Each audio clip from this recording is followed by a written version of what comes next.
வருக தூய ஆவியே, வருக எந்தன் நெஞ்சிலே, தருக வானின் வரங்களை, தவறும் தீமை விலகவே, வருக தூய ஆவியே, வருக எந்தன் நெஞ்சிலே. குட் மார்னிங், நல்லா இருக்கீங்களா? ஓகேங்க. இந்த வீடியோவில் நான் அப்போஸ்தலனான புனித யோவான் எழுதிய நற்செய்தியில் அதிகாரம் 15 அதிலிருந்து ஒரு பகுதியை எடுத்துகிட்டு நான் உங்கள் கூட ஷேர் பண்ண போகிறேன். ஓகேங்களா? நான் உண்மையான திராட்சை கொடி, என் தந்தையை அதை நட்டு வளர்ப்பவர். I am the true vine, my father is the vine grower. அப்படிங்களா? ஓகே. இப்போது இந்த திராட்சை செடியை பற்றி நம்ம கொஞ்சம் தெரிஞ்சுக்கணும். அது எப்படின்னாக்கா, இட் இஸ் woody லேன். ஓகேங்களா? அதுக்கு அந்த சுருள் சுருளாக வர அந்த டென்ட்ரில்ஸ் இருக்கும். அந்த இலைகள் பார்த்தீங்கன்னா பாமைட்லி லோப்டு லீவ்ஸ் அது ஆக்சுவலாக. ஸோ ஏன் இந்த டென்ட்ரில்ஸ் அந்த சுருள் வடிமான அந்த பற்றுக்கம்பிகள் இருக்குன்னா ஃபார் சப்போர்ட்டுக்காக அது இருக்கும். இப்போ அது என்ன சொல்கிறாருனாக்கா, நான் தான் உண்மையான திராட்சை செடி, அது என் தந்தையை அதனை நட்டு வளர்ப்பவர், நீங்கள் அதன் கிளைகள். இப்போது அது என்னுடைய எங்கிட்ட இணைஞ்சிருக்காத மக்கள் கனி கொடுக்க மாட்டாங்க. அப்படின்னா திராட்சை செடியில் பார்க்கும்போது கனி கொடுக்கறதுக்காக வேண்டி அந்த கனி கொடுக்காத அந்த கிளைகள் எல்லாம் தரிச்சு ப்ரூன் பண்ணிவிடுவாங்க, எடுத்து போட்டுருவாங்க. அப்போது கனி கொடுக்கறது மட்டும்தான் அதில் இருக்கும். அப்போது அந்த பிரான்ச்சஸ், அந்த கிளைகள் செடியோடு இணையாமல் இருந்தால் அந்த பிரான்ச்சஸ் கனி கொடுக்குமா? நிச்சயமாக கொடுக்காது. அப்படின்னா அந்த திராட்சை செடியுடைய அந்த கிளைகள் அந்த மெயின் செடியோடைய அந்த அந்த தண்டோடு இணைஞ்சிருக்கணும். இணையிலனா அந்த கிளைகள் தன்னிச்சையாக கனி கொடுக்க முடியாது, பழம் கொடுக்க முடியாது. அப்போது அதனால தான் என்ன பண்ணுறாங்க, கனி கூடாத கிளைகள் எல்லாம் எடுத்து கழித்து தரித்து போடுவார்கள். அதுக்கப்புறமா அதை எடுத்து என்ன பண்ணுவாங்க, நெருப்பில் போட்டுருவாங்க. அதே மாதிரி தந்தையும் என்ன பண்ணுவார்னா, என்னோடு இணைந்து கனி கொடுக்காத மக்களையெல்லாம் என்ன பண்ணுவார், கழித்து விடுவார். கரெக்டுங்களா? So you abide in me as I abide in you. நீங்கள் என்னிலும் நான் உங்களில் இணைந்திருப்பது போல நீங்கள் என்னிலும் இணைந்திருங்கள். If you abide in me and my words abide in you, whatever you ask, it will be done for you. நீங்கள் என்னிலும் என் வார்த்தைகள் உங்களிலும் இருந்தால் நீங்கள் கேட்பதெல்லாம் உங்களுக்கு செய்து தரப்படும் அப்படின்னு ஜீசஸ் நமக்கு ப்ராமிஸ் பண்ணுறாரு. அப்படின்னா என்னன்னாக்கா, இது actually you abide in me as I abide in you அப்படின்போது, நான் உங்களில் இணைந்திருப்பது போல நீங்கள் என்னில் இணைந்திருங்கள். அந்த இது it is a corner stone of a central theme of the Christian தியாலஜின்னு சொல்லுவாங்க. இறையனுடைய மைய கருப்பொருள்னு சொல்கிறது இது.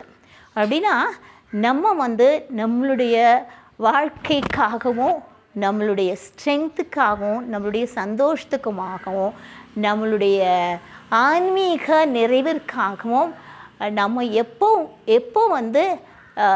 ஜீசஸை அக்செப்ட் பண்ணிக்கிட்டு ஏற்றுக்கொண்டு அவரை ஏற்றுக்கொண்டு அவருடைய நம்ம பர்சனல் லைஃப்பில் அவர் ஒரு அரசராக நம்ம ஏற்றுக்கொண்டு வாழ்கிறோமோ அப்போ தான் நம்ம கனி கொடுப்போம். அப்போ தான் நம்ம அவருக்கு உண்மையாக சீடராகவும் இருக்கும்.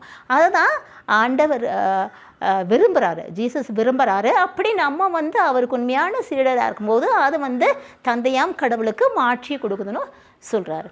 ஓகேங்களா?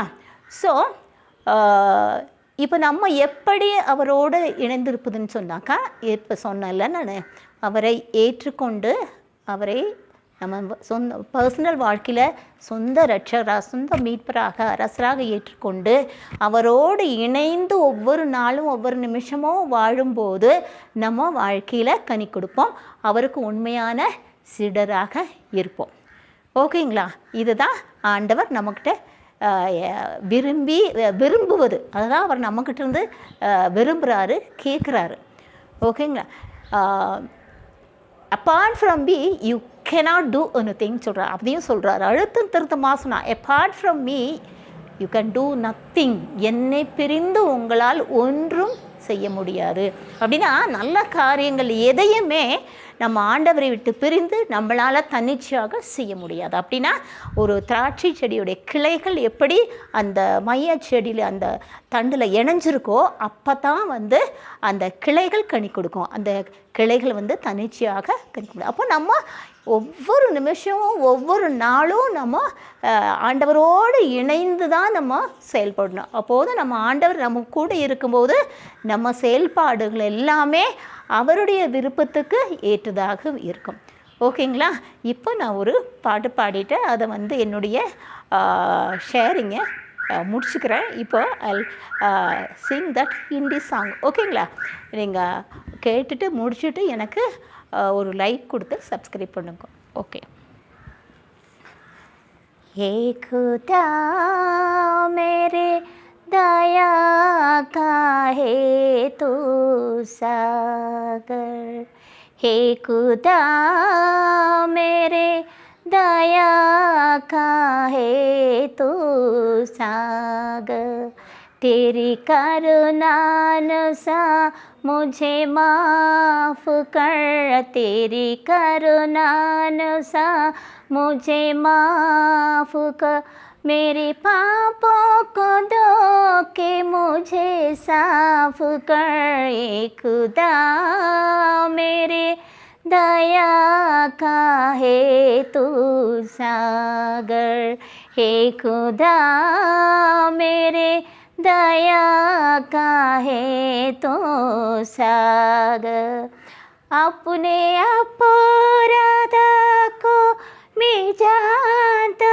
हूँ, मेरा पाप है सामने मैं मानता हूँ, अपने अपराध को मैं जानता हूँ, मेरा पाप है सामने मैं मानता हूँ, तेरे विरुद्ध मैं पाप किया, तेरे नज़र में जो है बुरा किया, मैं हूँ जन्म का पापी खुदा मेरे, मैं हूँ जन्म का पापी खुदा मेरे, अपने रहमत से मुझको तू पाक करे, खुदा मेरे दया का है तू सागर, मेरे अंदर